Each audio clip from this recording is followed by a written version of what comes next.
Kia ora everyone, let's make a cookie cutter.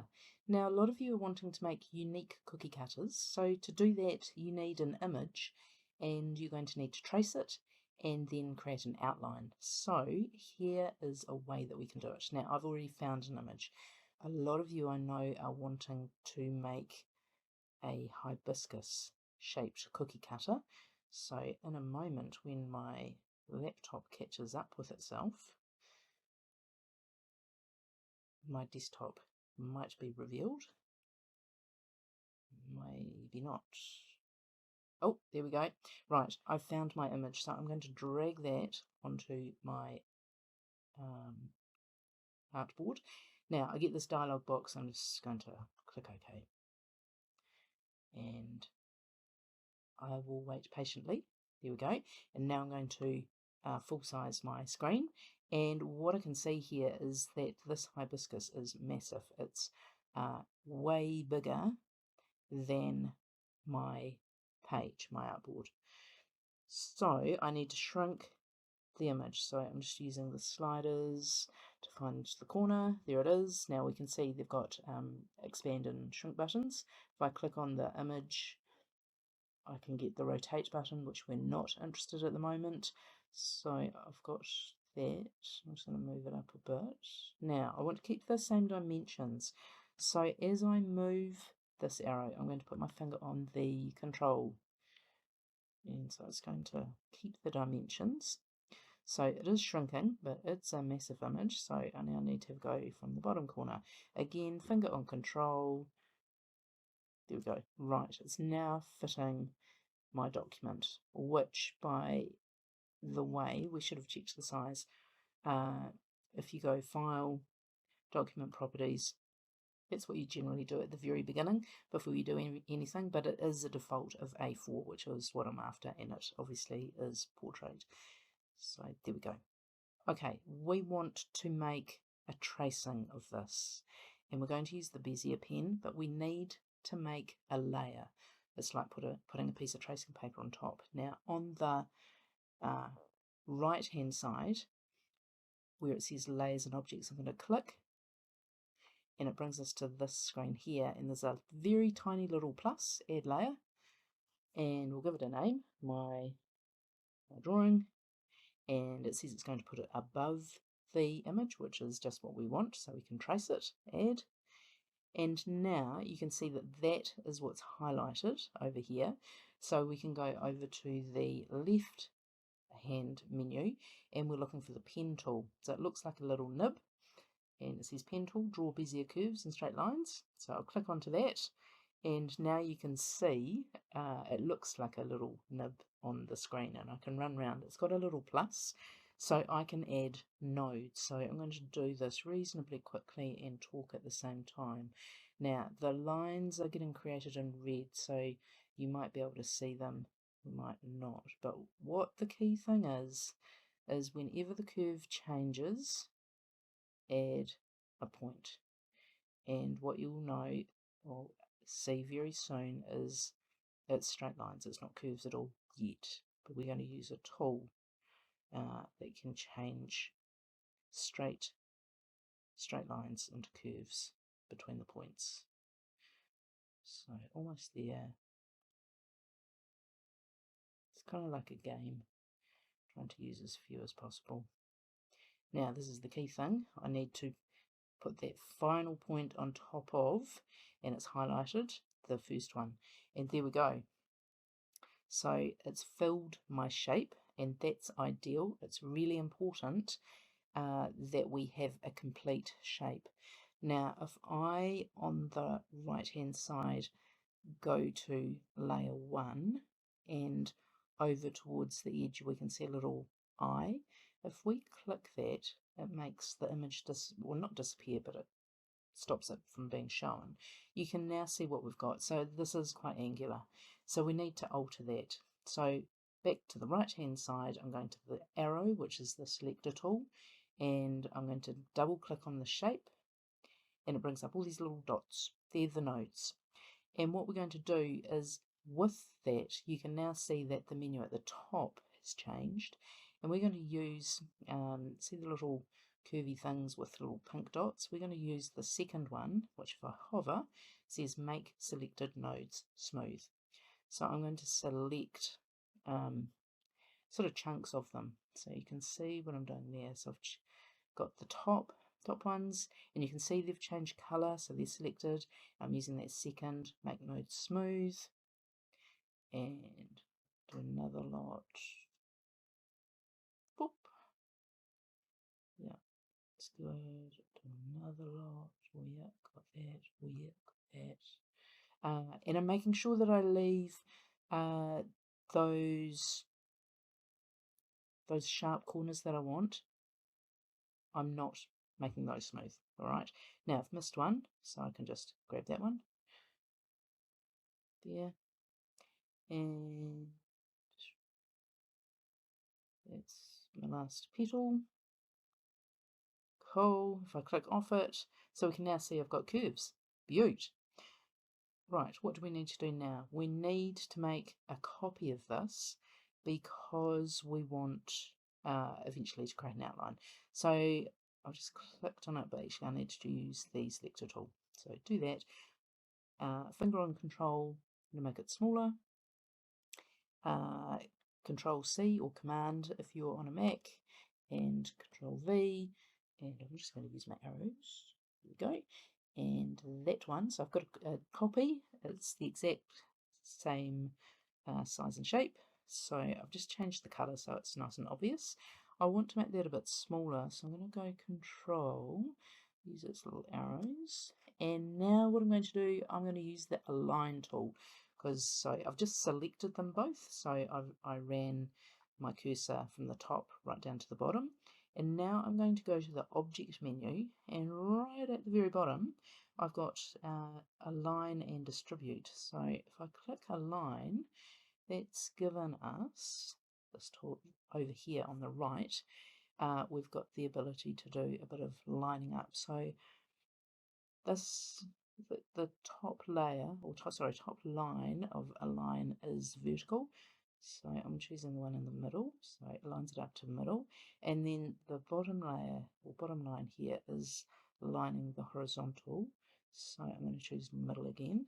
Now I've got it on top of each other, so that's cool. Let's see if I can. What I want to do.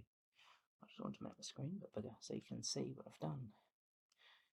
Oh, I'm using my cursor. Oh, I'm using my mouse.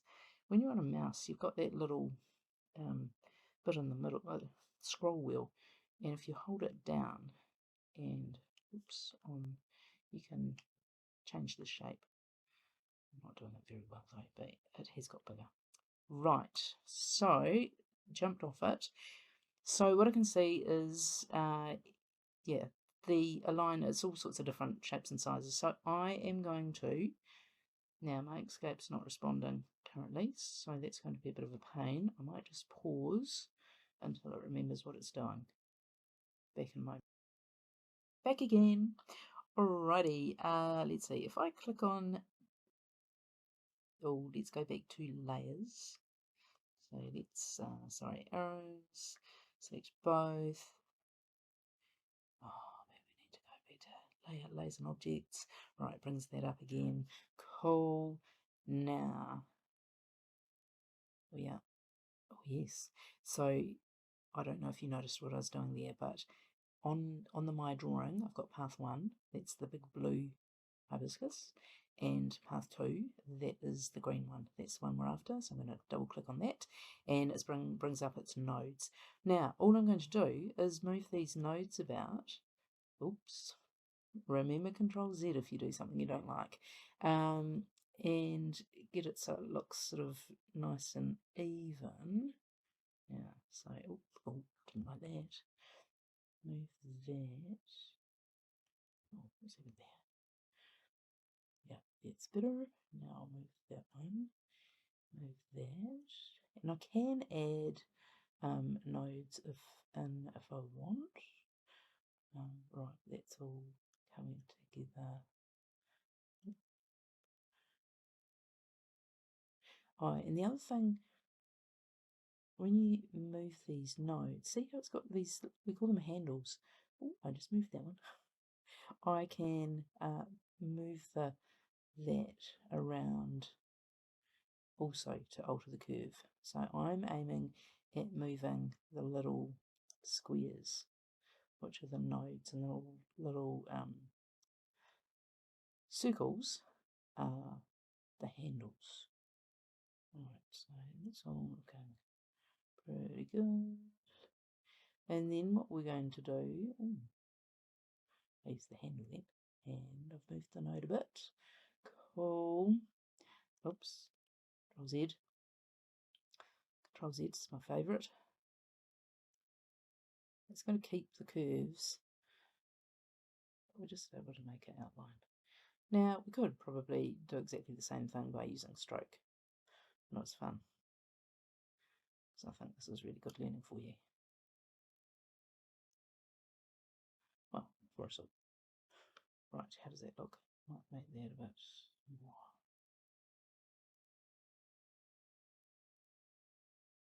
Cool. Oh, now, yeah. Yeah, that's better. Great. Yeah. Sweet. I think that looks pretty good. Oh, I'll move that a bit there. Great. Okay, yeah, I'm pretty pleased with. Oh, you keep looking and see things, don't you? I'm pretty pleased with this. I'm doing this real time for you.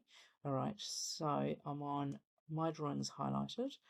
So, go back to the selector. Select them both. And now, if I go down to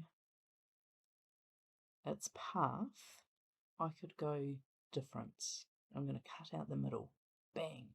And I've got an outline. Beaut. Then I'm going to make it black. Fantastic. Right, I have a cookie cutter.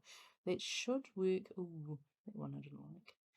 Let's see if I can just... It's quite good that we can... Yeah, that's a bit better. Yeah, oh, yeah.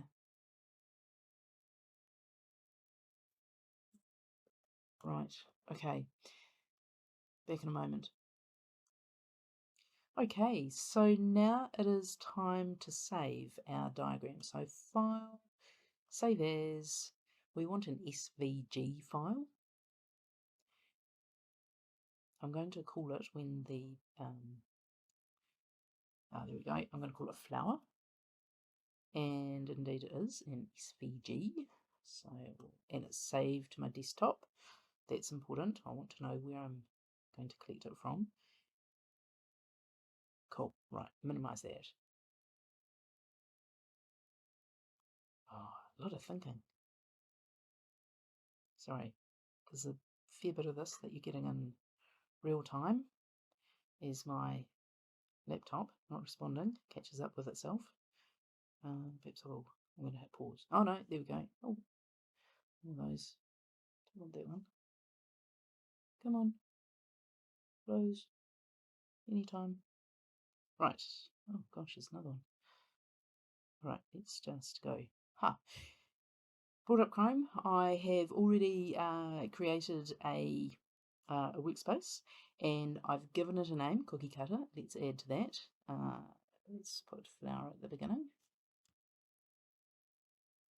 Alrighty, and what I need to do is import. So choose your file, and it needs to be STLOBJ or SVG. We saved ours as an SVG, so we now need to go and find it. Choose a file. Come on. Sorry, everything seems to be happening in slow-mo. Oh, here we go. Alright, now I know that it is on my desktop, so highlight desktop. I know that I called my file flower. There it goes. Highlight it, open.